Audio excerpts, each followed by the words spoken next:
Abdillah amma ba'du. Bismillah walhamdulillah.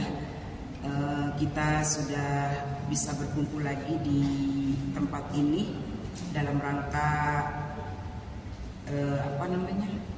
memberikan siraman, memupuk keimanan, menggemburkan akidah dan menumbuhkan kembali rasa cinta kita kepada Allah Subhanahu wa taala. Karena hanya di tempat seperti inilah kita bisa melakukan semua itu.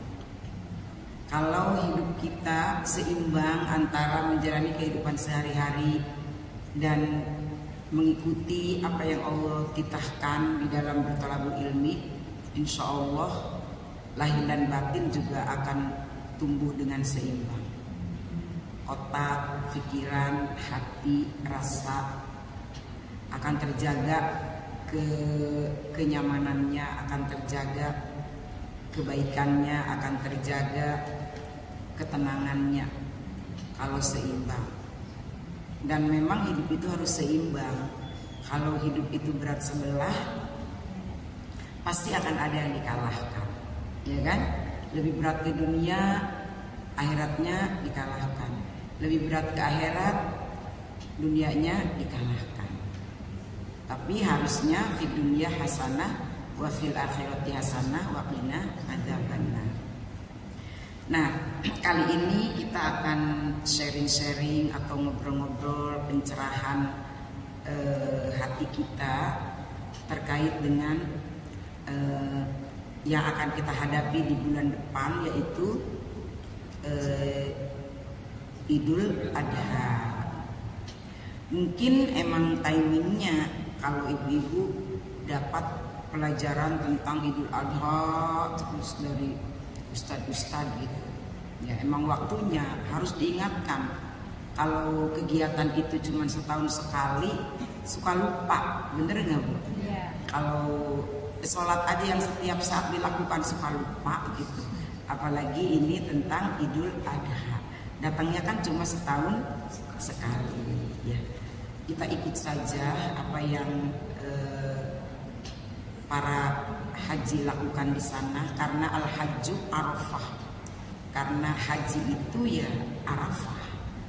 Kalau wukufnya tanggal sekian berarti besoknya lebaran haji. Kayak gitu aja ya Bu ya, gampang sekarang. Ibu-ibu sekalian, terkait dengan apa yang diajarkan oleh syariat kita tentang hal yang terkait dengan Zulhijjah. Beberapa ibadah-ibadah yang mungkin sudah rutin kita lakukan. Di antaranya ada ibu-ibu yang membiasakan puasa dari tanggal 1 ya sampai ke 9, 10-nya kan nggak boleh, ya kan? Dan penekanannya memang ada di 8 dan 9. 8 itu puasa Tarwiyah, 9 puasa Arafah. Tapi ibu ngitungnya pakai kalender Hijriyah ya Bu ya, bukan kalender nasional, bukan. Jadi 8 itu Tarwiyah karena Nabi Ibrahim mimpi disuruh Allah menyembelih anaknya. Ini arafil manam anni adbahuka fangzur madza tara. Itu mimpi itu terjadi pada tanggal 8 Zulhijjah. Namanya Tarwiyah, asal katanya dari ro'a yaro, melihat. Ro'a ini arafil manam, sesungguhnya aku melihat di dalam tidur. Kalau ngelihat di dalam tidur apa Bu? Mimpi. Ya, jadi arafil manam, kalimat Al-Qur'an seperti itu ya. Ini arafil manam, sesungguhnya aku melihat di dalam tidur. Melihat apa? Ani adbahuka, aku disuruh Allah menyembelihmu. Kepada siapa? Ismail. Fanzur madza tara, bagaimana pendapatmu? Nah ini kita dianjurkan berpuasa di tanggal 8 ini. Ya, terus tanggal 9-nya itu Arafah. Itu satu keyakinan dari Nabi Ibrahim bahwa setelah berunding, setelah berkomunikasi dengan Nabi Ismail, dengan ibunya, dengan Ibrahim selaku ayahnya, dapat kesepakatan, kemantapan untuk sama-sama ikhlas dan ridho menyerahkan Nabi Ismail sebagai kurban Arafah. Nah itu juga disunnahkan kita berpuasa. Dan pada saat Arafah itu para haji sedang wukuf, sedang berkumpul di padang Arafah. Dan itu titik poinnya orang yang beribadah haji. Makanya walaupun sedang sakit, walaupun sedang koma, di ICU kah atau di manakah, di rumah sakit di sana, kalau pas waktunya harus ke Arafah, digotong, diboyong sama tempat-tempat tidurnya atau di dalam mobil ambulan. Jadi semua berkumpul di Arafah. Al-Hajju Arafah. Di situ titiknya, ya. Nah, kita di sini juga mengejar mereka dengan berpuasa. Insya Allah. Semoga sehat, semoga kita diberikan kesempatan oleh Allah untuk melakukannya. Dari proses Nabi Ibrahim disuruh oleh Allah menyembelih Ismail itu, ada juga ibadah yang harus kita ikuti sebagai sunnah, yaitu berkurban. Ya Bu ya, kita udah tahu. Saya cuma hanya mengingatkan aja nih, setahun sekali. Mangkana lahu sa'atun falam yudhi fala yuqribanna musallana. Siapa diberi kelapangan rezeki, keluasan rezeki, namun dia enggan berkurban, maka jangan sekali-kali menghampiri tempat peribadatan kami. Fala yuqribanna musallana. Jangan kau dekati tempat sholat kami, jangan kau dekati musola kami, jangan kau dekati masjid kami. Kalau lowong, kalau punya keluasan rezeki pada saat disunahkannya berkurban. Dari tanggal berapa? 10, 11, 12, 13. Ada 4 hari untuk menunggu kita. Siapa tahu tanggal 10 nggak ada, tanggal 11 ada, tanggal 12 ada. Ya udah ya, 10, 11, 12, 13. Ada 4 hari. Karena kan rezeki mah kita nggak tahu ya Bu ya. Oh tanggal 10 ternyata belum ini nih, belum jebol nih ininya nih, tendernya nih. Ternyata tanggal 11, tanggal 11 belum ada, ternyata tanggal 12. Tanggal 12 belum ada, ternyata tanggal 13. Itu disebut hari apa Bu? Tasyrik. Juga memberikan kesempatan kepada para duafa untuk memperoleh jatah yang lebih banyak lagi. Jadi di dalam proses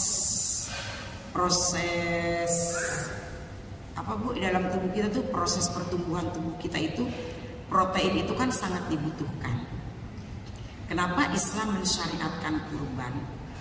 Jadi seenggak makannya protein hewani karena mahal, seenggak makannya protein hewani karena susah dapetinnya, fakir miskin bisa makan protein hewani setahun sekali.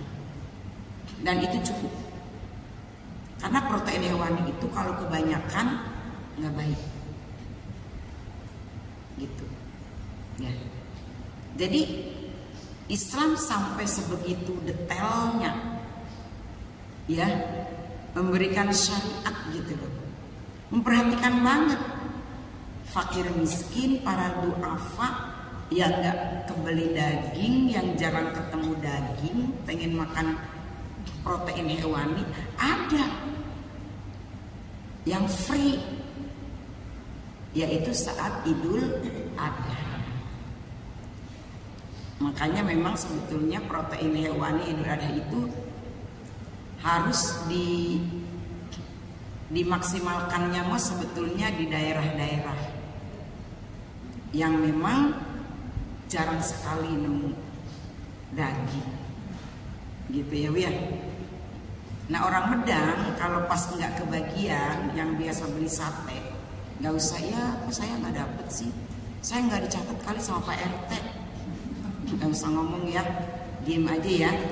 Dapat alhamdulillah, nggak dapet meneng baik, kan udah sering jajan bakso, sate, ayam bakar, kambing guling, ya kan?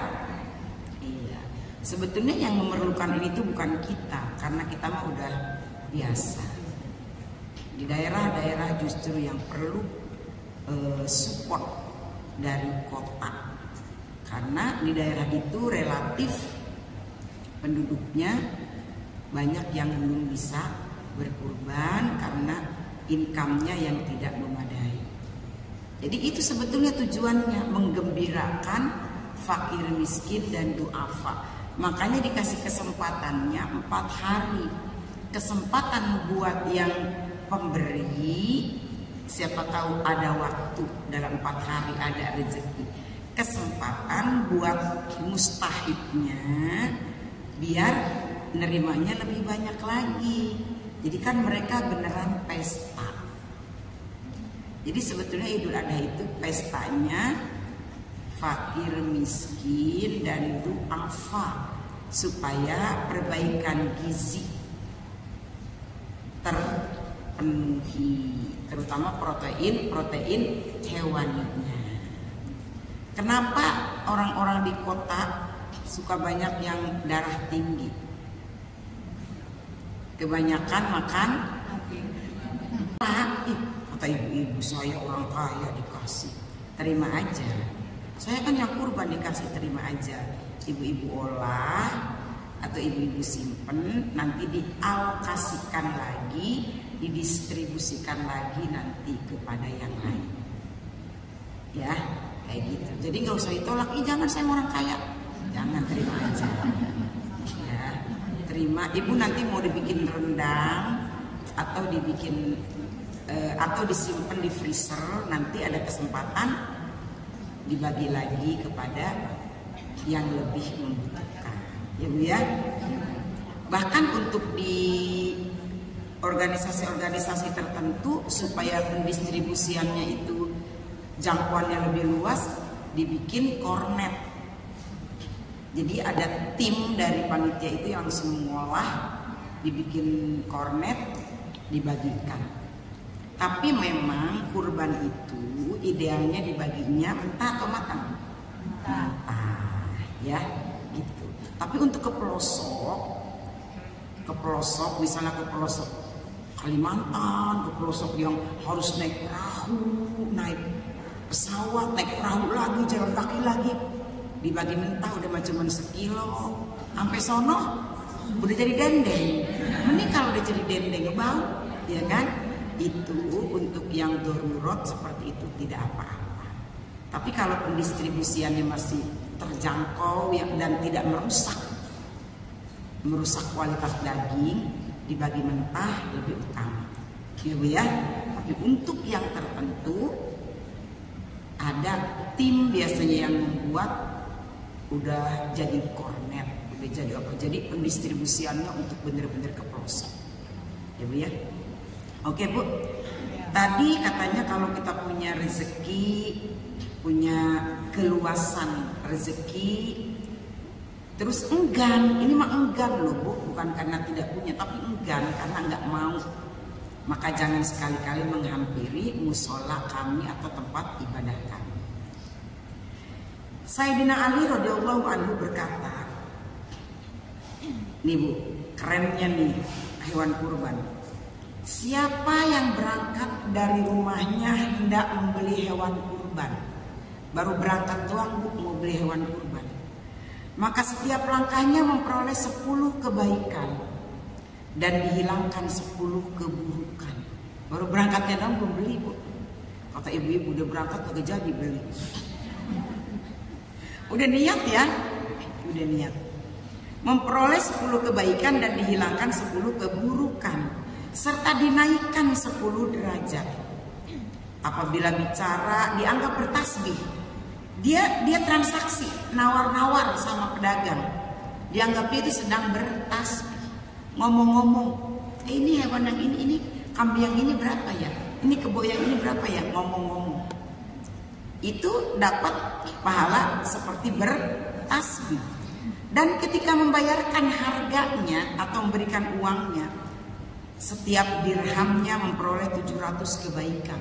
Kalau di kita bukan dirham, setiap rupiahnya memperoleh berapa? 700 kebaikan. Dan ketika meletakkan hewan itu di atas tanah untuk disembelih, baru diletakkan di atas tanah untuk disembelih, maka Allah menjadikan setiap tetes darahnya itu malaikat sejumlah 10 orang malaikat yang selalu beristighfar untuknya sampai hari kiamat. Masya Allah. Darahnya udah kering, tapi istighfarnya masih berlaku sampai hari kiamat. Dan waktu daging dibagikan, maka setiap potongnya seperti memerdekakan seorang budak dari keturunan Nabi Ismail alaihissalam. Masya Allah. Setiap potong yang dibagikan, setiap potong yang dibagikan seperti memerdekakan seorang budak. Ya Allah, dari rumah berangkat mau beli aja udah direken. Tahu direken? Udah dihitung langkahnya. Mengangkat kebaikan dan menghapus keburukan dan menaikkan derajat. Ngobrolnya sama pedagang kambing, pedagang hewan kurban dianggap bertasbih. Darahnya akan menjelma menjadi malaikat, akan beristighfar terus sampai hari kiamat. Setiap potongan dagingnya mendapatkan pahala seperti apa? Memerdekakan budak. Masya Allah. Pernah motong-motong daging yang mau dibagikan, kira-kira kambing kita ada berapa potong? Banyak ya? Banyak. Kalau setiap potong dianggap seperti memerdekakan budak, berarti berapa puluh, berapa ratus potong, berapa orang yang kita merdekakan saat itu. Iya Bu? Bu? Bismillah insya Allah. Ya Bu ya? Oke. Terus Bu, ada cerita, kisah. Sebetulnya kisah ini udah saya bacakan karena di sini ada tulisannya. Cuman dulu namanya masih Istiqomah. Sudah saya ceritakan. Nggak usah saya nanya dulu udah atau belum ya, karena pasti jawabannya baru. Ahmad bin Ishaq bercerita. Kata Ahmad bin Ishaq, aku punya saudara. Saudaraku itu fakir banget. Kalau miskin ada di atas fakir ya Bu. Fakir banget. Tetapi saudaraku itu semasa hidupnya tidak pernah meninggalkan kurban. Walaupun ibaratnya kalau di Menesma kambing yang kecil itu embek kacang. Yang kuru gitu. Embek kacang. Tapi biasanya sih dagingnya sekal. Walaupun dengan embek kacang gitu ya, walaupun dengan kambing kecil, tapi saudaraku itu kata Ahmad bin Ishaq tidak pernah meninggalkan kurban pada setiap tahunnya sampai dia wafat. Terus kemudian Ahmad bin Ishaq tadi minta sama Allah, berdoa, ya Allah, aku pengen tahu dong saudaraku yang rajin kurban semasa hidupnya itu, padahal dia fakir tapi dia tidak pernah meninggalkan kurban. Aku pengen tahu dong ya Allah, bagaimana sih nasibnya sekarang? Pengen tahu. Akhirnya Ahmad bin Ishaq tadi ngambil wudhu, Terus kemudian dia sholat sunnah 2 rakaat. Sholat sunnah mutlak. Aku niat sholat sunnah 2 rakaat. Dia minta sama Allah sholat sunnah itu karena kepengen mimpi ketemu saudaranya, ditunjukin. Itu saudaraku tuh yang dulu miskin banget, fakir banget di dunia, tapi rajin kurban sampai wafat. Kayak gimana ya sekarang? Kayak ibu juga punya temen nih, sekarang udah pindah. Si itu di mana ya sekarang? Ada kabarnya enggak? Punya nomor WA-nya enggak? Enggak. Dulu mah dia pindahnya ke Bogor, tapi sekarang di mana ya? Kan kita juga suka pengen ya tahu kabarnya. Nah ini mungkin kalau yang kabar yang masih hidup mah agak bisa ditelusuri, tapi kalau yang sudah wafat gimana? Makanya mintanya sama Allah. Ahmad bin Ishaq tadi, ya Allah aku pengen deh ketemu saudaraku itu yang dulu fakir. Akhirnya dia ngambil wudhu, dia sholat sunnah 2 rakaat. Dia kembali berdoa lagi, minta sama Allah. Ya dasar orang soleh, dikabulkan oleh Allah melalui mimpi. Mimpilah Ahmad bin Ishaq tadi. Ceritanya dalam mimpi itu kiamat tiba. Kiamat. Dia melihat siapa?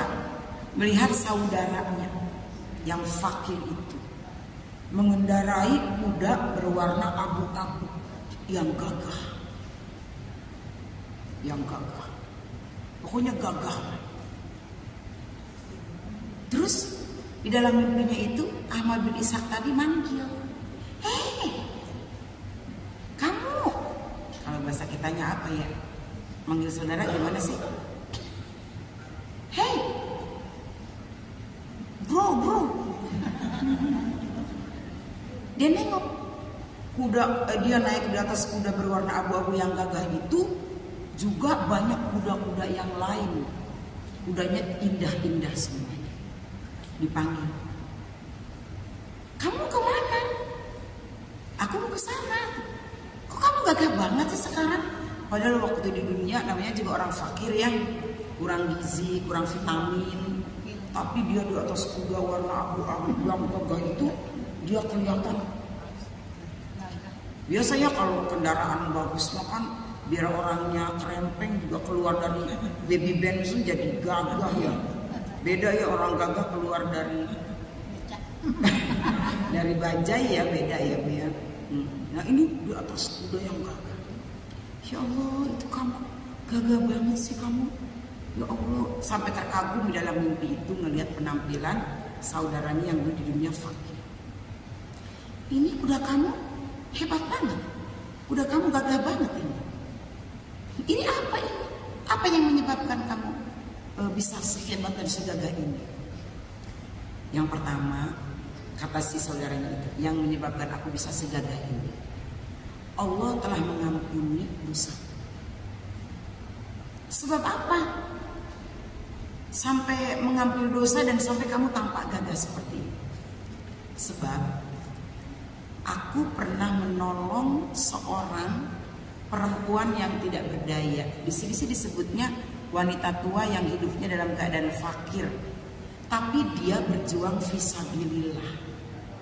Jadi orang tua si perempuan fakir itu, dia hidupnya itu berjuang di jalan Allah.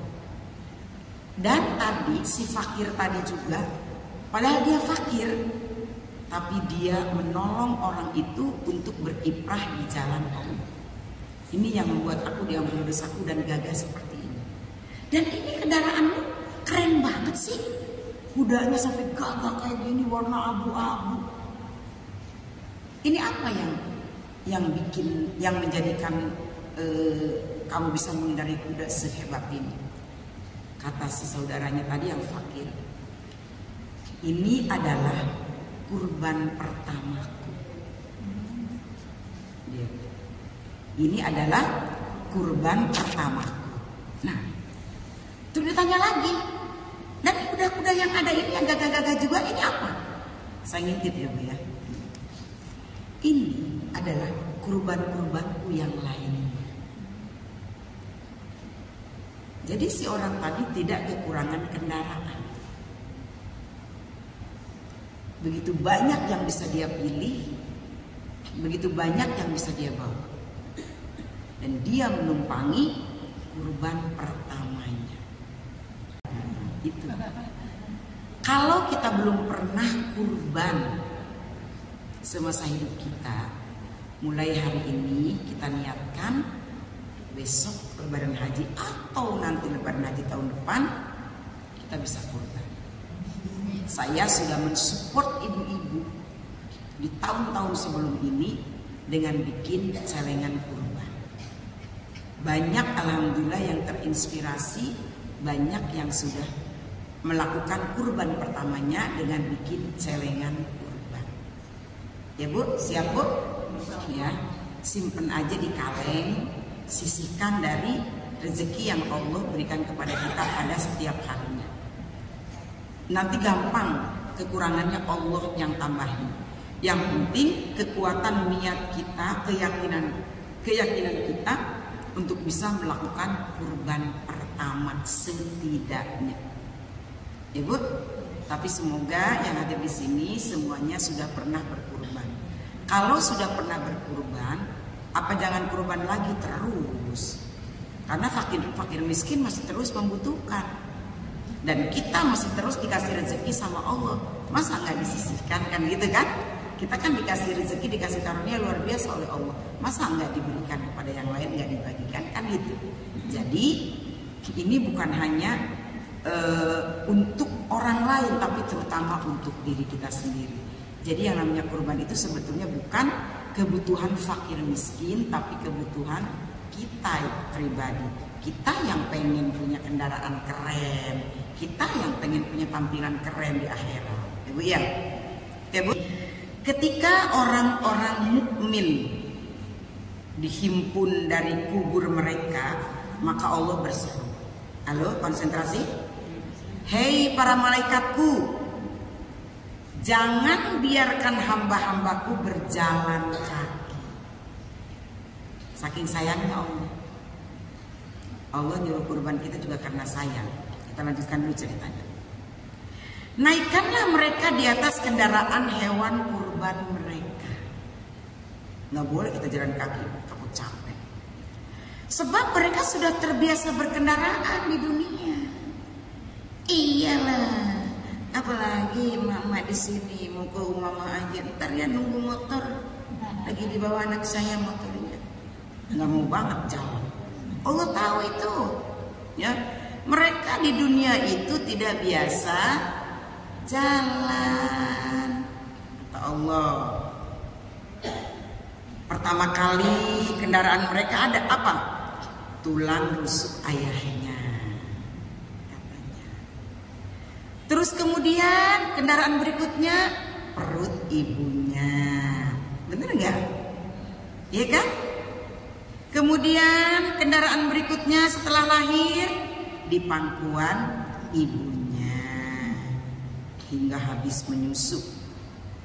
Kemudian berikutnya di pundak ayahnya. Sini dedek, sini jangan jalan. Sini. Gemblok sama ayah sini. Di pundak ayahnya. Akhirnya setelah dewasa berkendaraan sendiri deh. Ada kuda, ada keledai, ada perahu, ada sampan. Kalau sekarang di zaman modern ada mobil, ada motor, ada sepeda, ada pesawat, ada kereta, ya kan? Tuh. Kalau dulu kan kuda, keledai, perahu, sampan, gitu kan? Belum ada pesawat.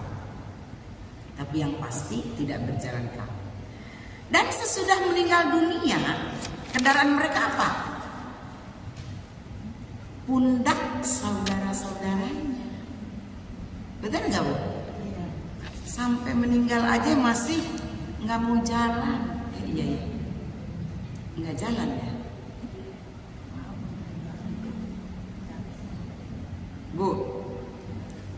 Allah sayang banget sama kita. Allah tahu banget bahwa kita itu nggak boleh capek, nggak pernah jalan. Coba bayangkan, sampai meninggal kendaraan kita apa? Pundak saudara-saudara kita, teman-teman kita. Nah, karena Allah sayang sama kita, Allah menginginkan kita supaya kita di akhirat nanti juga jangan jalan. Jadi disuruh nyiapin kendaraan seperti tadi, ya.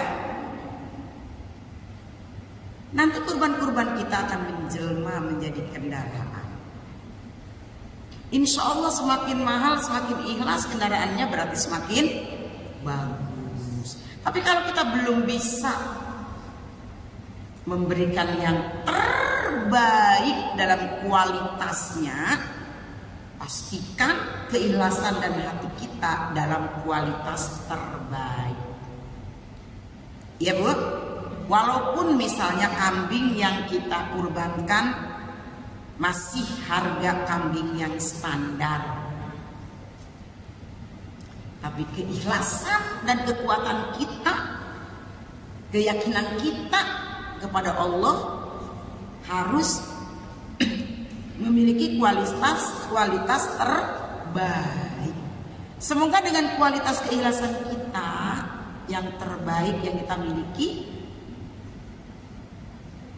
kualitas kendaraan kita akan di-upgrade sama Allah dari grade C menjadi grade A+. Kan gitu ya Bu ya. Jadi kita cari aja tuh, cari cara, cari jalan supaya dapat yang bagus. Jangan sampai udah mah korbannya kambingnya malehoy, dianya ngomel-ngomel aja, marah-marah aja. Aturan mah gue mau ganti handphone jadi korban. Udah kambingnya malehoy, niatnya malehoy. Kita buat Allah sih sebetulnya kita kurban itu. Kita pribadi, Allah sayang sama kita. Coba dari awal proses kehidupan kita, kita tidak dibiarkan berjalan oleh Allah. Jadi akhirat kita persiapkan dari sekarang, udah diingetin. Ya Bu ya, udah diingetin. Yauma nahsyurul muttaqina ila rahmani wafda. Surat apa Bu? Surat Maryam ayat 85. Yauma nahsyurul muttaqina ila rahmani wafda.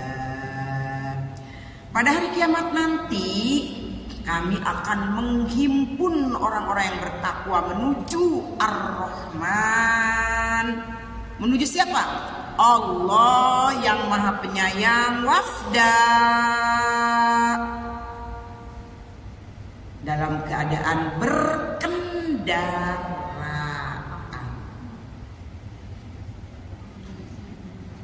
Karena berkurban itu kan merupakan bagian dari ketakwaan kan. Jadi orang-orang yang bertakwa, maka bertakwa dikumpulkannya dalam keadaan berkendaraan. Tadi yang belum selesai saya ceritanya ya.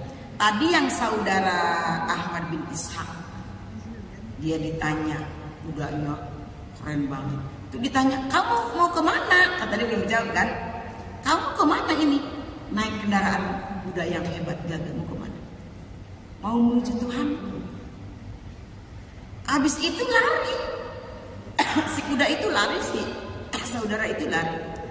Dan Ahmad bin Ishaq itu sudah tidak lagi melihat. Udah hilang. Dan dia terbangun dari seperti itu. Bismillah ya Bu. Insya Allah. Jadi insya Allah kita semua nanti akan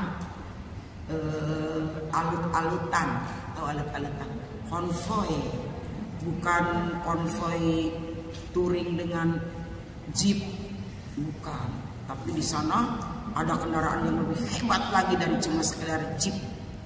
Ada kendaraan yang lebih cepat lagi dari sekedar, kalau kata ibu-ibu mau wush, dari lebih cepat dari Haramain High Speed Railway yang dia umroh sama kita ya, naik Haramain High Speed Railway dari Mekah ke Madinah, dari Madinah ke Mekah cuman 1 jam 45 menit apa 35 menit ya, cepat. Kalau naik bis 6 sampai 7 jam. Nanti lebih cepat, mungkin kecepatannya secepat kilat, secepat buruk al-barqi mungkin yang membawa Rasulullah naik ke Sidratul Muntaha. Amin Allahumma. Jadi kalau kita naik kendaraannya cepat itu mah, kita nggak ngelihat macam-macam, langsung wish nyampe. Ya. Mau nggak Bu? Mau. Udah nabung kurban? Bismillah ya, insya Allah. Ini harusnya disampaikannya kan setahun sebelum kurban. Kan ini udah setahun, nanti tahun depan sehat panjang umur. Setahun kan nanti kan? Kalau sekarang belum kurban jangan sedih, nggak apa-apa. Sekarang kan baru tahu ilmunya, ya baru muncul keinginan untuk melakukannya. Insya Allah tahun depan, ya. Amin Allahumma amin. Tapi tabungan kurban itu saya lihat udah sepi lagi tuh. Masa saya harus tiap ngaju harus ngomong terus gitu ya Bu.